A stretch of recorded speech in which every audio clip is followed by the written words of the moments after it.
So a lot of you who subscribe to our content, including our Patreon, probably are curious about one thing and one thing only, aside from many other things. How do you start a business?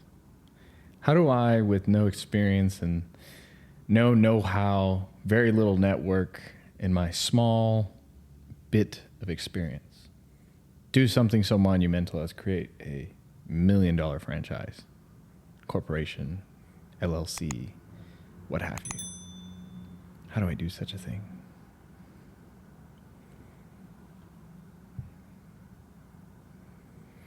Is this where I come in and tell you how? I mean, I don't know how, so, you know. I don't know how either.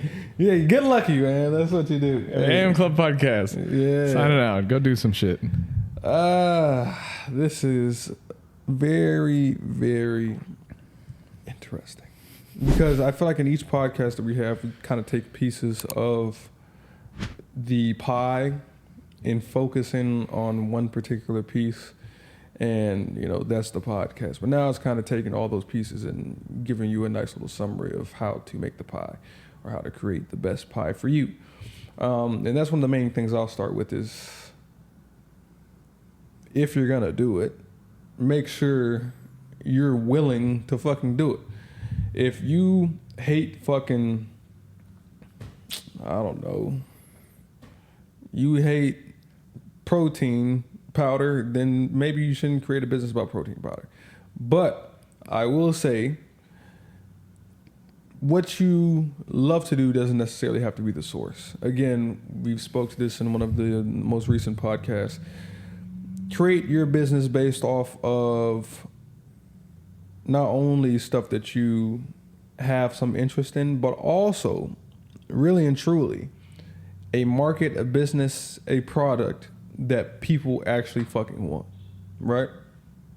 If people don't want the fucking thing that you provide, you can have the best thing around, nobody's gonna fucking buy it.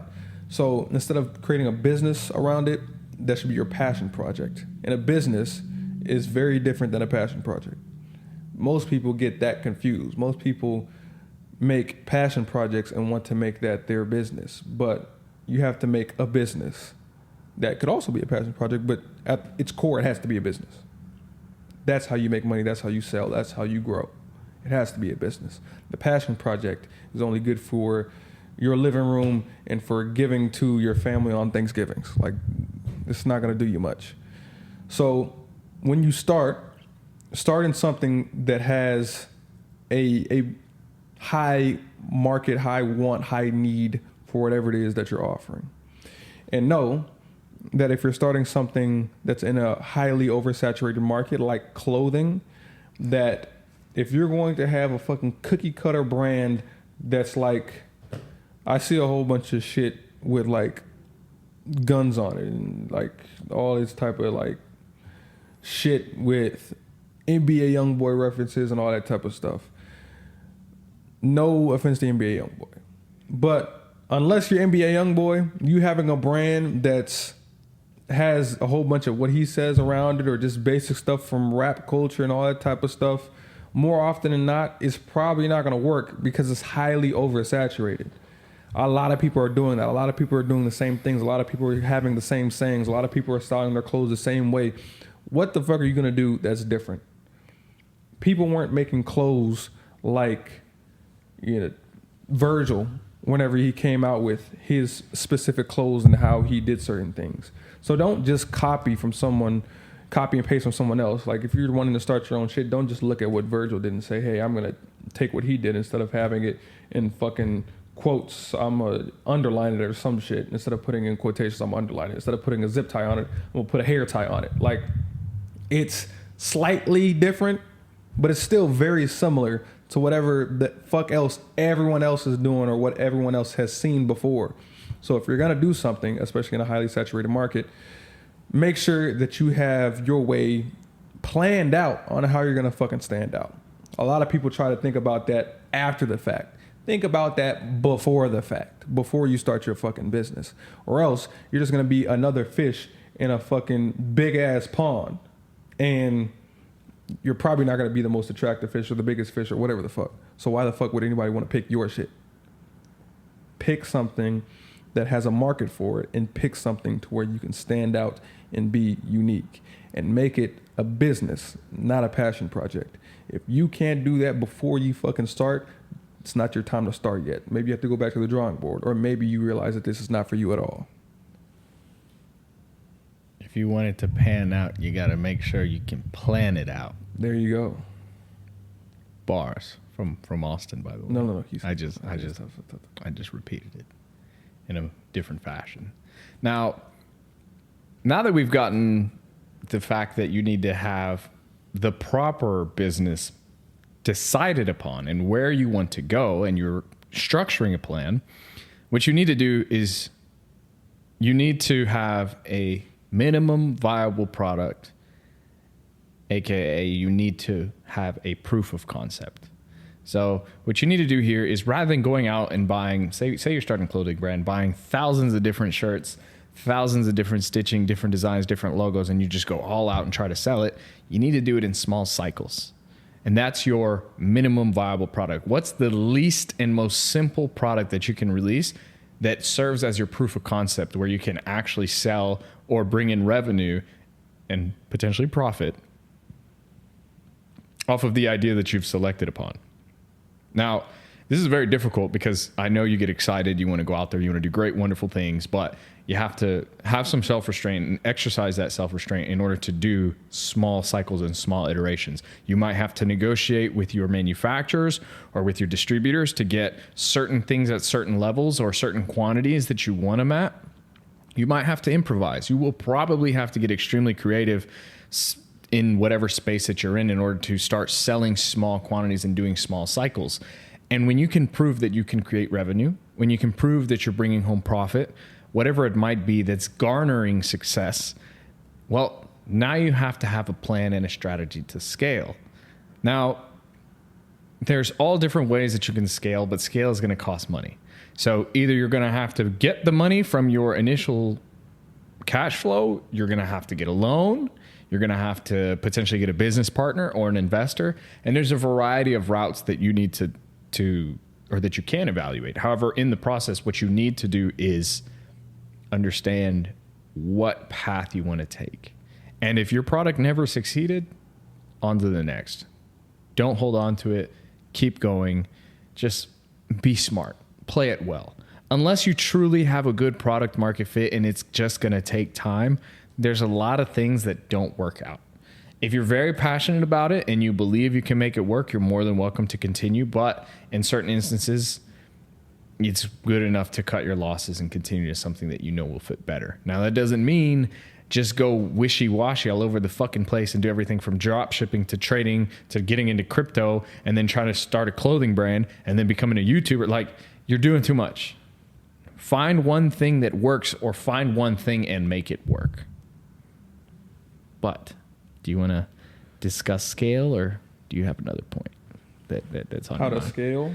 Right. Like, talking about getting the money, boom, boom, organizing the systems. Exactly. XYZ. Because I think that's a big point. And to me, I think it's even more important to realize that scaling correctly is better than scaling quickly. And a lot of people think that they want to scale quickly. But when you scale something quickly, just like building a skyscraper, the quicker you do it, the more corners you're probably going to cut. And the more at risk you're putting your building, putting your business, and putting the people that have something invested in it in danger in the future. So whenever you're thinking about scaling, sure, certain things may help, like money, of course. Money helps a lot. Money helps damn near everything. But just as what you mentioned beforehand, a couple of the most important things when it comes to scaling a company, to me, I'd say would be systems as well as employees or staffing. Because as you grow the business, you get less time to focus on the business if you're just starting on it by yourself, or just the two of you, or just the three of you, or whatever. As you start to grow, as the numbers start to increase, as you start to get busier, the less time you have to focus on growing the business with new and creative and innovative ideas.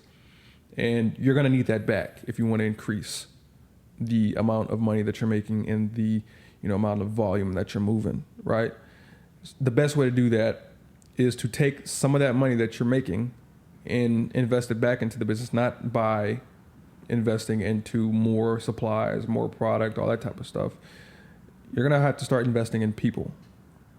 Once you invest in people, you can place them in certain areas to where they can do certain things that you no longer have to worry about or micromanage, and they can handle that process, and you can start to focus on other things. So one of the things that helps us be able to bring you this lovely podcast is someone that is near and dear to us. Ron, thank you so much, not only for what you do for us and the time, attention, and effort that you put into all that you've done for us so far, but also just the amount of bandwidth that you allow us to have to where we're able to, do certain things, enhance the podcast, enhance other businesses, and also put that back towards you whenever we have the opportunity to do so, and also whenever you need it in, crucial situations.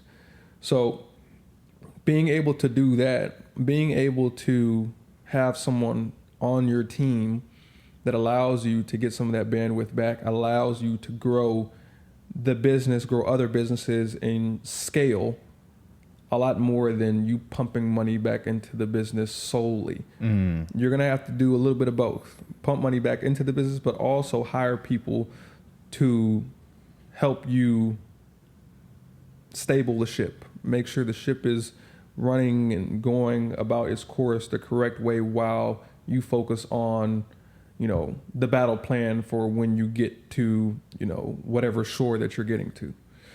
So that's hugely important, super important. Staff, for sure. And the process or processes that you're going to have to come up with are very crucial as well, because if you don't have a clear-cut, defined system on how to do something, you might have got lucky. And getting lucky isn't wrong, but if you made 10K one month and it was off a whim, you're only good as your last shot, right? Yep. You're going to have to do that shit again if you want to have a consistent business, a good business, and a business that has longevity. So instead of betting on getting lucky every month, what systems do you have in place in order to repeat that 10K, in order to repeat that 100K, in order to repeat whatever dollar amount, and also scale that dollar amount that you're looking for? So I'll stop at that and let you, dig into specific systems that you like to implement or something like that. And I had so many thoughts, and they just went. Just left. My fault. No, it's okay. One of the things I did want to say is, depending on the business you're in, you're either going to have two restraining factors, and that's either inventory or labor. Those are the two things you're always going to need, and your limiting factor is going to be either or. So for us, our limiting factor is our inventory. If we run out of inventory, we're out of business. Say you're a software engineer company, you run out of labor, you're out of business, because now you can't manufacture or produce the goods or provide the services that you are selling. So keep those two things in mind. Now, my 2 cents on how to successfully create, scale, and operate a business is very simple. Meet people. Now, I understand that a lot of individuals might not know where to go. How do I network with high net worth individuals? How do I get them to invest in me? How do I get them to provide me with their knowledge? Well, we've been blessed with a wonderful network, but we've also been blessed with having a product that is conducive of networking with individuals. So the way we learn how to grow and scale what we're currently operating on, but also are setting the foundation for various other ventures that we are planning to undertake, is we have a product that connects the people that we want to network with, which by association connects us because we are the bridge between other people. So if you want to network, become somebody who networks people. Now, the most ambiguous statement that has come out of my mouth today is that one. Now, how the fuck do I network people? Okay, guys, go to a fucking fancy hotel, get a membership at a nice gym, go to a nice cafe, go downtown, go to the cities. When somebody has a nice car, say hello, get their contact information, whether it be their email, their phone number. Have a open heart and a good mind that's showing you want to do something and you believe that they can teach you something. Because at the end of the day, what you do know is that you don't know everything. And if you think you know everything, then you're stupid, ignorant, and you're lazy because you haven't done the research to understand that you don't know everything. Now, all those things being said, get to understand these people, learn their stories, ask them, look them in the eye, buy them coffee, pay for their mentorship. Because as you grow, these people will connect you with other people. And you can't do anything on your own. And you can also expedite exponentially everything that you do simply by having a good network. And the only way you can do it is by being a good person and being around good people. It literally takes nothing else but that. You wouldn't even have to be the hardest worker in the room, nor the smartest one. If you just know the right people and you treat them well, you get what you want. Find a fucking way. That's all I gotta say. Right. And a lot of people are probably wondering how exactly, like, I understand that you can start a business, I understand that you could do X, Y, Z, but how exactly do I start a business? How did we exactly start a business, right? So all you got to do is go online, right? What we did. You don't even have to do anything too complex. Hold on, fucking crazy. Go online. You can go to fucking LegalZoom or something like that. LegalZoom.com. LegalZoom.com. We're not sponsored. I was about to say, we're not a sponsor. We're not affiliates. You know? Yet. Go there. Start your fucking business. You pick a name, all that type of stuff. And, you know. Get Money Incorporated. There you go. Pay the fee. Of course. $200, $300. Yeah, $200, $300. It takes money to make money, so don't complain about that. If you're complaining about that price now, trust me, business is not for you. If you're complaining about putting $200, $300 into something. That's crazy. Yeah. So go there, start the business, and literally start it, right? That's what you have to do. That's the first step. There's a lot of people who have... Bro, I think they got stuck. Stuck? That's tough. There's a lot of people who have... Sorry, y'all. All these dreams and aspirations, they just write them down, but they don't do shit about it. Simple thing is starting. Go to LegalZoom, fill the shit out, do what you need to do, start the fucking business so you have a legal business to operate in your state. Do it that way. That's how you get started. That's what you got to do. Now, also, when you're starting your business, you're going to have to do a lot of market research, right? Mm-hmm. And this is something that, of course, we looked online and stuff like that, but we also had people in our network that we were able to talk to in order to have a better understanding of how the market functioned and things to look out for in this specific industry. Because what happens in selling shoes may not apply to selling protein. How candles may sell in the time that they sell the best may not work for selling microphones, right? So do your market research on how best to make your product, label your product, the packaging for your product, all of that before you start and click a button and say, hey, I'm going to buy this. Because once again, just because you like it, and I'm going to say this twice, just because you like it does not mean the market will like it. Just because you like it doesn't mean the market will like it. There's a lot of things that Jose and I would probably like to do a different way because we like it, but we have to realize that it's not about us, it's about y'all. Though we may like to podcast or do something or have the camera angle set up a different way or have some lighting this way or do something whatever way, we like to cuss more at the beginning of the video and all that type of stuff. We may like that.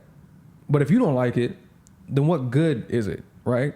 Because we're not here for us. We're not here telling you this for us. We're here because we hope it has some benefit to you. So if how we're saying it has no benefit to you, then what the fuck are we doing? We're bad at what we're doing.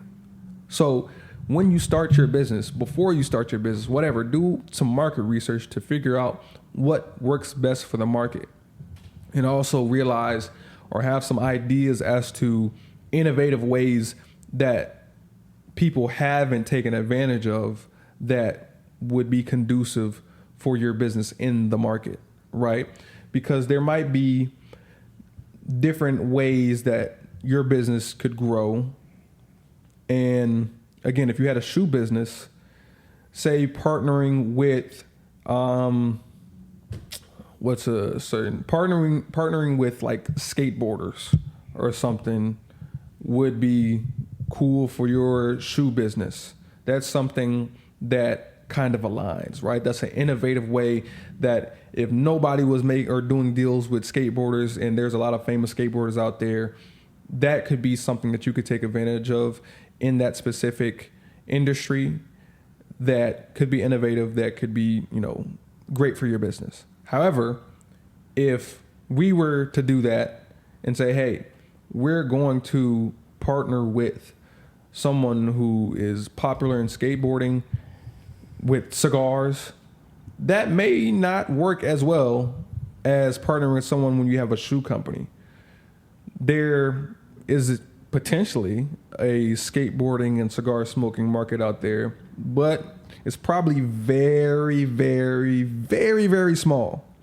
So is that as valuable to do that for a cigar business as a shoe business? Probably not. So again, figure out what works for your market and what innovative ways that you could take advantage of certain opportunities for your specific market and do things, move accordingly that way, as opposed to, again, trying to copy and paste certain things from other industries and apply it to your business. Sometimes that works, but more often than not, it's not going to work. So again, know your market, know who you're trying to provide a product to, and do your market research. Once you do that, you're more or better equipped to be able to maneuver successfully in your specific industry.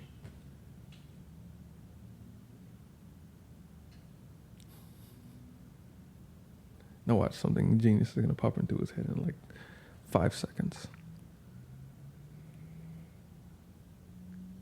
You just got to make money at the end of the day. There you go. See, that's the most important thing that you can come up with. If you're not making money, you're shit out of luck. You're losing money because you're losing time. And you're losing time, so you're also losing money. Now, at the end of the day, when it's all said and done, keep the main thing the main thing. That's my new moniker. Shout out to Mrs. Alicia Friday. At the end of the day, what are you in business for? You're in business to make money. I know you might want to inspire people and do all these great things, and that's great. Make money first, inspire second, or inspire while making money. You hear me? Because the day that you're not making any money, you're losing at everything. That's the main thing. After that, now that you're making money, now you got to realize what's the main thing behind the business. I'm selling coffee mugs. I should give no fucks about anything else. until I've reached a certain level where I'm making so much money off of coffee mugs. Now I can say, ooh, I want to come out with a tea that's branded for my coffee mug brand. Now you get to do that because the main thing has already sustained itself. But until you haven't even finished the main thing, don't even focus on any fucking collaborations and partnerships that aren't about coffee mugs. It has to be what the main thing is until you get to a certain point where you say, yeah, now I can partner with coffee and cars and I can give them my coffee mugs because now I've made it to this point. At the end of the day, keep the main thing the main thing. And once the main thing sustains itself, now you can do whatever the flipping fuck you want to. Whatever the fuck you want to. But don't get caught up in the weeds. Remember, all your conversations should be directed towards your ultimate goal, which is making money. And then also understand that every process that you're implementing needs to be on the main thing. For example, we tried to implement Jira, okay? We were like, let's structure and get a real good, nice, clean project management system in place. But guess what? We move so fucking fast that we cannot keep up with Jira. We cannot update our boards fast enough to keep up with our motion. Okay? So yes, Austin and I could agree this is the best fucking thing we can do. We gotta really nail in this Jira. We gotta get this fucking going. We gotta manage this project well. But that's not the main thing. We're not in the business of being quote unquote extremely and excessively organized. We're in the business of fucking moving product. And the more product we fucking move, the more fucking money we make. Ergo, that doesn't even matter.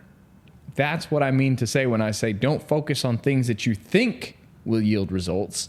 Do the things that do yield results and do them better and more efficient and faster. So essentially have that as your base first and then build on top of that, as opposed to, it's like saying, hey, I'm going to practice in my head on what the perfect shot looks like before I take the perfect shot, or you have the person who just puts up a whole bunch of shots until they make one. Probably the person who ends up putting up more shots is going to make one before the person who just sits there and waits and tries to figure out what the perfect jump shot looks in their mind and end up, attacking it that way. So whenever you're thinking about trying to create as perfect as a system as possible, before you think about that, how about you do something first? The system doesn't function unless it has something that is built around. Build that thing first, then the system comes later on how you can perfect it. Because if you're trying to build a perfect thing, people in this industry, people in business in general, there's millions of them out there that are probably thinking the same thing as you with the same business idea.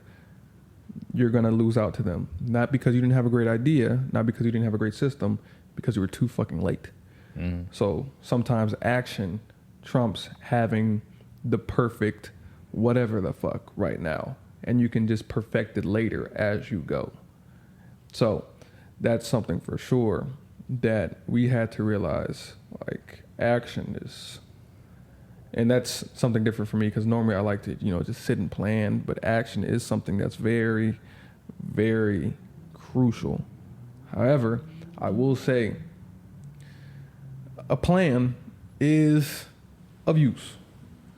And to us, even though we didn't necessarily use it how we expected it, a business plan was something that we had to do. And if you wanna learn, you want to test your mental fortitude, you want to see if you really want to do this, come up or go to a bank of your choosing. Any bank of your choosing, right? And say that you have a business. And ask them that you would like to get a loan. Even if you want the loan or not, just ask them. Like, hey, I have a business, just started it. I want to see about getting a loan. Can you please tell me what that process looks like? They're going to tell you somewhere along the line, it's like, hey, you're going to have to come up with a business plan. Ask them what that business plan looks like. What does a successful business plan look like to you? What are the things that has what are the things that are going to have to need to be in there in order for this business plan to look as attractive as possible to the bank and whoever's going to be looking at it, right? Do that. Come up with it. Go in there, right? Unless you have literally $1 million idea, I'm going to break it to you. They're probably going to say, fuck no. But, in my opinion, 1, it builds character. 2, you get a better understanding of how to structure your business and how to be able to communicate what your business is doing, what it plans to do, and, monthly, how you're going to achieve that. And it gives you a good base, once again, to kind of build your business around after you make this business plan. Because beforehand, you just have an idea. That's cool. But if you want anybody, including the bank or any angel investor, any person that you know that has some money, and they ask you, hey, what are you doing? Are you potentially interested in investors? If you have any of those people who might have interest, it allows you to communicate what the fuck you're doing a lot better than you just spouting some shit off with no evidence, no numbers, no nothing to back it up. Do we look at our original business plan now for real? No. But I will say, in order for us to get our mind kind of aligned to the right way of doing things, the right numbers to pay attention to, the right way to organize everything, that really, really helped us, in my opinion, tremendously, even though we don't necessarily use it or think about it consciously all day, every day. It's, I guess, the backbone to what we do and how we do it, and the numbers we look at, and the people that we talk to, and, the money that we know that we need, and all the expenses that we have, all that type of shit, right? So again, it's going to be scary, but so is talking to any investor. So is talking to any potential consumer or customer that you want to buy your product. So you're going to have to do that or get over that eventually. So might as well get over it first with the bank. It's going to take a plan for you to come up with a good enough business plan. Again, even though people are probably going to say no at first, it gets your mind right and it gets your shit structured in a way to where you know how this business shit is going to have to go. You know how you're going to have to plan for certain things. You know what things you're going to have to look out for when it comes to expenses, bills, taxes, all that type of shit, right? And then as well, it allows you to get past no, because that's another thing, and that I'll end on, that is something that's very, very important when it comes to having a business. People are going to say no. People are going to be like, oh yeah, I'll end up doing it, and don't do it. People are going to lie to your face. People are going to tell you no. People are going to say, I don't really, like whatever you guys are doing. Now, granted, most people haven't said that about, I don't know, too many people, if any, that said they don't like our cigars. But people are going to be like, yeah, I don't like what you're doing. So that's one person out of billions that could potentially buy whatever the fuck it is that you're selling. So do that. Come up with the business plan. Go to a bank, pitch it to them. All that. If they say yes, great. Then you got the funding you need. But if they say no, even better. It builds character. It lets you know that a no is not going to stop you from getting what you want to get.